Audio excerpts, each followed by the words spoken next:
اگر آپ نے کسی کا ایک بھی روپیہ چوری کیا ہے تو آج ہی واپس لوٹا دیں، اور اگر نہ لوٹا سکیں تو اللہ رب العزت کی بارگاہ میں توبہ کریں اور معافی چاہیں، اس لیے کہ یہ گناہ کبیرہ ہے چوری کرنا۔ جب تک آپ کسی کا ایک روپیہ کھائے ہوں گے، جب تک آپ کسی کی تھوڑی سی زمین ایک ہی بالشت کیوں نہ ہو آپ نے اگر ہڑپ لیا ہے، اس وقت تک اللہ رب العزت معاف نہ فرمائے گا جب تک کہ آپ کو وہ بندہ نہ معاف کر دے جس کا روپیہ آپ نے کھایا ہے، جس کے سر و سامان پہ آپ نے ناجائز قبضہ جما لیا ہے، جس کی زمین آپ نے زبردستی ہڑپ لی ہے۔ آپ توبہ کریں انشاءاللہ العزیز۔ اگر آپ توبہ کرتے ہیں تو اللہ رب العزت آپ کے گناہوں کو معاف فرما دے گا، اور اگر آپ کے پاس وہ سہولیات فراہم ہیں کہ آپ ان کے سر و سامان یا ان کا روپیہ پیسہ یا ان کی زمین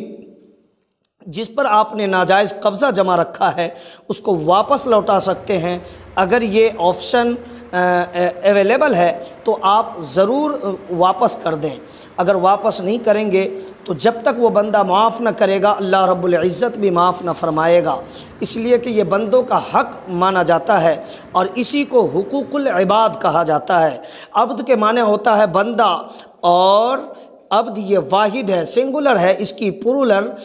عباد ہے، اور حقوق العباد بندوں کے حقوق اس کا ترجمہ ہوتا ہے، یعنی جب تک ایک بندہ نہ معاف کرے گا تب تک اللہ رب العزت بھی معاف نہیں فرمائے گا۔ قرآن میں اللہ کریم نے اس حوالے سے ارشاد فرمایا ہے، السارق والسارقۃ فاقطعوا ایدیہما جزاء بما کسبا نکالا من اللہ۔ اس آیت میں اللہ رب العزت نے ہمیں باخبر کیا ہے کہ چوری کرنے والا مرد ہو یا کہ عورت، دونوں کے ہاتھ کاٹے جائیں۔ بتائیں جس کی سزا دنیا میں اتنی بڑی سنائی گئی ہو کہ چوری کرنے والے کے ہاتھ کاٹ دیے جائیں، اگرچہ وہ عورت ہوں مرد ہوں، دونوں کے حوالے سے کہا گیا، مرد ہوں یا عورت، السارق والسارقہ۔ تو اب آپ بتائیے انصاف کی نظر سے کہ جس کی سزا دنیا میں اتنی بڑی ہو، آخرت کے میدان میں کتنی گرفت ہوگی، اللہ کا کتنا بڑا عذاب اس پہ نازل ہو جائے گا، اللہ کا کتنا بڑا عذاب کا وہ حقدار ہوگا۔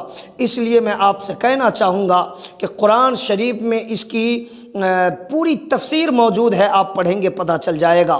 دوسری جگہ آقا کریم علیہ الصلاۃ والتسلیم نے ارشاد فرمایا، ان ابی ہریرہ رضی اللہ تعالی عنہ عن النبی صلی اللہ تعالی علیہ وسلم قال لعن اللہ السارق۔ ابو ہریرہ رضی اللہ تعالی عنہ سے مروی ہے، آقا کریم علیہ الصلاۃ والتسلیم ارشاد فرماتے ہیں کہ اللہ رب العزت چور پہ لعنت فرماتا ہے، لعنت کرتا ہے۔ اللہ اکبر کبیرہ۔ جس انسان پر، جس بندے پر اللہ رب العزت لعنت کرے، بتائیں کہ وہ کہاں بچ کر جا سکتا ہے۔ اس لیے میرے بزرگ دوستوں اور میرے احباب، آپ کو میں یہ میسیج دینا چاہوں گا کہ آپ نے اگر کسی کے زمین پہ، کسی کے سر و سامان پہ، کسی کے روپیہ پیسہ پہ ناجائز قبضہ جمایا ہے، آپ دنیا میں بچ کر تو چلے جائیں گے، لیکن کل بروز محشر آپ کو کوئی بچانے والا نہ ملے گا، قبر ہی سے آپ عذاب میں گرفتار ہو جائیں گے۔ اس لیے آج ہی وقت ہے، جب تک آپ کی سانسیں چل رہی ہے، بدن میں روح باقی ہے، اگر یہ آپشن اویلیبل ہے کہ آپ ان سے معافی تلافی کر لیں تو ضرور معافی کریں، ورنہ روئیں، گڑ گڑائیں، تڑپیں، بلکیں، سسکیں، اللہ رب العزت کی بارگاہ میں معافی مانگیں۔ یہ گناہ کبیرہ ہے، جب تک آپ اللہ رب العزت کی بارگاہ میں توبہ نہ کریں گے اللہ رب العزت معاف نہ فرمائے گا، اور یہ حقوق العباد ہے، بلکہ جب تک وہ بندہ نہ معاف کرے گا تب تک اللہ رب العزت بھی معاف نہیں فرمائے گا۔ ایک مرتبہ کی بات ہے کہ ایک کفن چور تھا، وہ کفن چرا لیا کرتا تھا، لیکن روزانہ جس کا انتقال ہوتا رات میں جاتا، قبر کھودتا اور کفن چوری کر کے لے آتا، مارکیٹ میں فروخت کر دیتا، بیچ دیتا، کچھ روپے پیسے ہاتھ لگ جاتے اور پھر اسی سے وہ اپنا گزر بسر کیا کرتا تھا۔ اتفاق کی بات ہے، بلخ شہر ہے، ایک شہر بلخ میں حضرت حاتم اصم کا ایک مرتبہ پروگرام ہو رہا تھا۔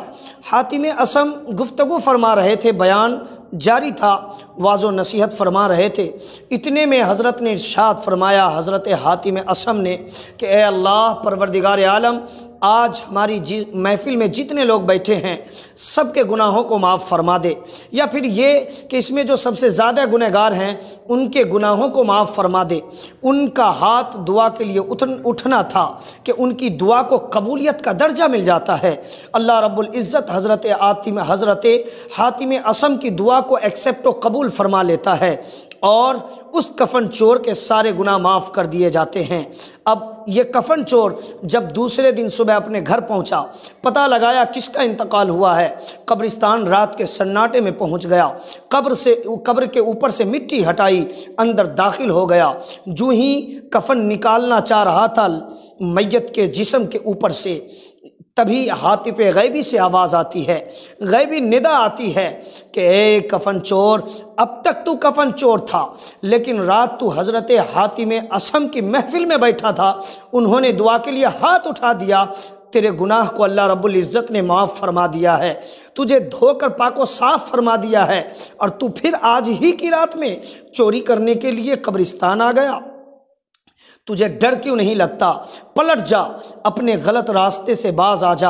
اتنا سننا تھا کہ وہ گھبرا گیا، رونے تڑپنے بلکنے سسکنے لگا، اور اللہ رب العزت کی بارگاہ میں معافی چاہی۔ اللہ رب العزت نے پھر سے اس کے گناہ کو معاف فرما کر اسے نیکوکار بندہ بنا دیا۔ کہنا مطلب یہ ہے کہ اگر آپ نے کسی کا 1 روپیہ بھی ناجائز قبضہ کر لیا ہے، 1 روپیہ پر، سر و سامان پر، یا پھر آپ نے کوئی بھی گناہ کے کام کیے ہیں، تو جلدی کریں، رب کی بارگاہ میں توبہ کریں۔ مدینے کے تاجدار صلی اللہ تعالیٰ علیہ وسلم ارشاد فرماتے ہیں کہ جب کوئی بندہ اپنے گناہوں سے توبہ کر لیتا ہے تو التائب من الذنب کمن لا ذنب لہ، توبہ کرنے والا ایسے ہی ہے جیسے اس کے